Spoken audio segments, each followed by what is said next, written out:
Hey, what's going on, guys? So we're going to be casting this game between Dr. Drizzle here in the blue at 1052 versus Blackluster 6 here in the red at 842. So it looks like our player in the red is going to be playing Six Sams. I'm not sure what our player in the blue is playing yet, but it could possibly be something like Exodia or Chainburn, just because, as you can see, the extra deck for our player in the blue is only one card. Or it could be Lightsworn. I mean, Lightsworn is a deck where you don't really need an extra deck. So our player in the red is going to go for a first turn Kageki, and he's going to activate the effect to special summon a Zanji. Now, interesting to see Zanji see some play. Zanji does, basically point for point any monster as long as you control another face-up Six Samurai.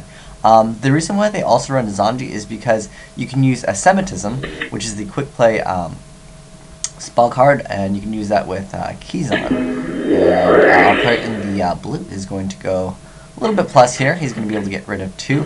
However, our player in the red already went +1 with the Six Sam United, so looks like our player in the blue is going to go for a Necro Valley. So interesting to see Gravekeepers only play 1 in the extra deck, because I feel like Gravekeepers can exceed quite well with Gravekeeper Spy. I mean, usually when you go for Spy, when Spy flips, you go for Command. It usually will pop a card, but in the off chance that there's nothing to, that you really need to get rid of, you can go for like a Utopia, perhaps. Run over the monster that attacked Spy.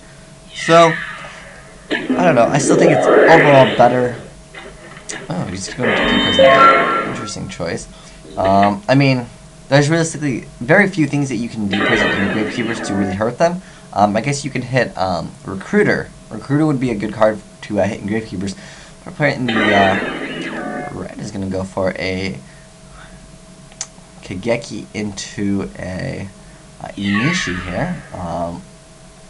And we see a Rite of Spirit here.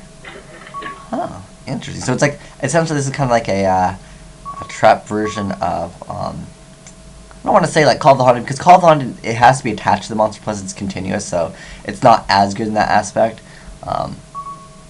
But, I mean, Inishi could bounce it back, but there'd basically be no point to do that. At this point, our Six Samurai player is kind of in a bad spot. You can see how Six Samurais, they really need to go for Xian first turn. If they can't really get Xian out too fast, the deck really just falls apart. But let's see what our player in the red is going to go for. He's most likely going to make an Exceed, yeah.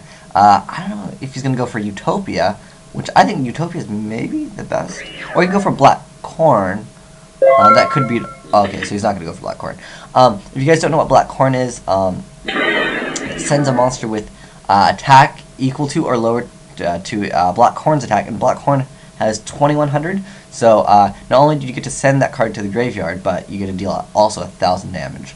So it would have been just a little bit better, and he's going to pop a Utopia with Descendants effect. So pretty standard play, and then now Kageki is all by himself with only 200 attack because there's no other Six Samurai on the field. Well, Utopia was supposed to protect Kageki, but unfortunately that did not happen.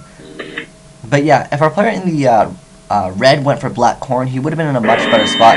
He would have got rid of this card, dealt 1000 damage, plus, he probably wouldn't have, having this for a player in the blue wouldn't have mattered. It wouldn't have helped. So we see a set card in Six Sams. Six Sams can set Kageki. If you guys know, Kageki does have 2000 defense, which is actually pretty good.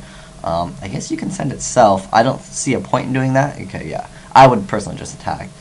I think that'd be the best thing to do, because if this back row was good, he probably would have activated it a while ago.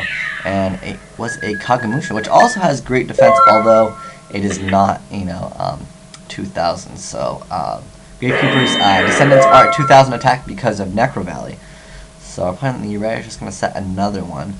And I wouldn't say that Six Samurais have a bad matchup against Gravekeepers, because Gravekeepers is a deck that runs lots of back row, and as long as you can negate the activation of Necro Valley, it does help out quite a bit, because therefore you can attack over Spy, because Spy is the problematic card. And I'd say it's like the best card really that Gravekeepers have, other than Royal Tribute. So we see a Yaichi there from our player in the red. So if you guys don't know what Yaichi does, once per turn you can target a set spell trap and you destroy it. But you have to control another Six Samurai to activate that effect, and this monster can't attack during this turn. And it has the effect of, if it would have been destroyed, you can destroy another one.